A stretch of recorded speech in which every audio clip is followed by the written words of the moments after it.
Blue star திரைப்படம் படத்தை தியேட்டரில் பார்த்த பிறகு எனக்குள்ள ஒரு தாட் இருந்தது. ரஞ்சித்துகளுக்கும் ராஜேஷ்களுக்குமான நட்பு தான் இந்த தமிழ் சமூகத்தினுடைய விடுதலை அப்படின்னு நான் நினைக்கிறேன். ரஞ்சித்தும் ராஜேஷும் வரலாறு முழுக்க நண்பர்களாகவே இருக்கணும் அப்படின்னு நான் விரும்புகிறேன். இந்திய நிலம் முழுக்க இருக்கக்கூடிய அத்தனை ரஞ்சித்துகளும் ராஜேஷ்களும் ப்ளூ ஸ்டார் திரைப்படம் அவர்களை ஒன்று சேர்க்கிற ஒரு முயற்சியை, அந்த அன்பை வெளிப்படுத்தி இருக்கிறது எனக்கு ரொம்ப ரொம்ப மகிழ்ச்சி.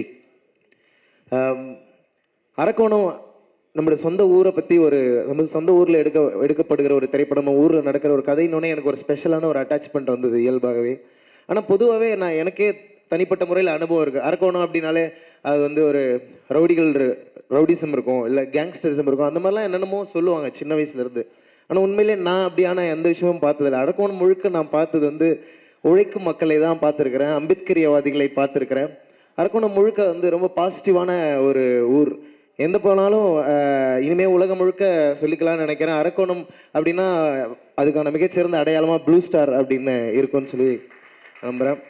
ஜெய்யரனோட இந்த திரைப்படத்தில் பாடல்கள் எழுதுவதற்கான அனுபவங்கள் உண்மையில் ரொம்ப ஸ்பெஷலானது. நான் அவர்கிட்ட சொல்லிட்டே இருப்பேன், எனக்கு ஒரு டைரக்டரோட போய் உட்காந்து பாட்டு எழுதும் பொழுது எனக்கு ஒரு சின்ன பயம் இருந்துனே இருக்கும். அவங்க என்ன ரெக்வயர் பண்ணுறாங்கன்னு நமக்கு புரியுதா, அவங்க சொல்ல வரதை நம்ம புரிஞ்சுக்கிறோமாங்கிறது எனக்கு ஒரு தயக்கம் இருந்துனே இருக்கும். ஆனால் ஜெய்யனை நம்மக்கிட்ட இருந்து தான் அதை ஸ்டார்ட்டே பண்ணுவார். ஸோ கம்போஸ் பண்ணும்போது கோவிந்த் அவர்களோட நானும் ஜெய்யனும் உட்காந்து 3 பேரும் பேசி உரையாடி பாடல்களை உருவாக்குவோம். இந்த ஒட்டுமொத்த ஆல்பமும் அப்படி உருவாக்கி ரசித்து கேட்டுகிட்டே இருப்பார். ட்ரெயினில் போயிட்டே இருப்போம், பாடல்களை கேட்டு போயிட்டு வந்துட்டே இருப்போம். ஒவ்வொரு முறையும் பாடல்களை அவரும் ரசித்தார். இந்த ப்ராசஸின் வழியாக ஆஸ் அ ஆர்டிஸ்டாக நானும் நிறைய விஷயங்களை கற்றுக்கிட்டேன். ஏன்னா இந்த படத்தில் ஒரு பாடல் மட்டும் இல்லாமல் நிறைய இடங்களில் வேலை செய்வதற்கான வாய்ப்பு இருந்தது. உண்மையிலே இந்த வாய்ப்பின் மூலமாக ஒரு ஆர்டிஸ்டாக இன்னும் நிறைய நான் கற்றுக்கிட்டேன்னு நினைக்கிறேன். ப்ளூ ஸ்டாருடைய வெற்றி அது மக்களுடைய வெற்றி, சமத்துவத்துக்கான வெற்றி, அம்பேத்கருடைய வெற்றின்னு நான் நம்புகிறேன். அதனால ப்ளூ ஸ்டார் படக்குழுவினர் மேடையில் இருக்கிற எல்லாருமே எனக்கு படத்தில் இருக்கிற கேரக்டர்ஸாகவே ஃபீல் ஆகுறாங்க. அதுதான் இந்த அவர்களுடைய நடிப்பு திறமைக்கான அந்த வெற்றின்னு நான் நம்புகிறேன். நான் உண்மையிலே எல்லாருமே ரொம்ப சூப்பராக பர்ஃபார்ம் பண்ணியிருந்தாங்க. கதாநாயகன் கதாநாயகி உட்பட அனைவருக்கும் என்னுடைய மனமார்ந்த வாழ்த்துக்களையும் இந்த திரைப்படத்தில் பங்காற்றியதற்கு என்னுடைய மிகப்பெரிய நன்றியும் தெரிவித்துக் கொள்கிறேன். தேங்க்யூ.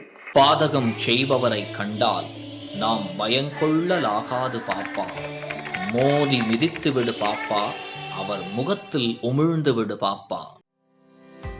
அண்மை செய்திகளை உடனுக்குடன் தெரிந்து கொள்ள இணைந்திருங்கள் இயம்நாடு தொலைக்காட்சியுடன்.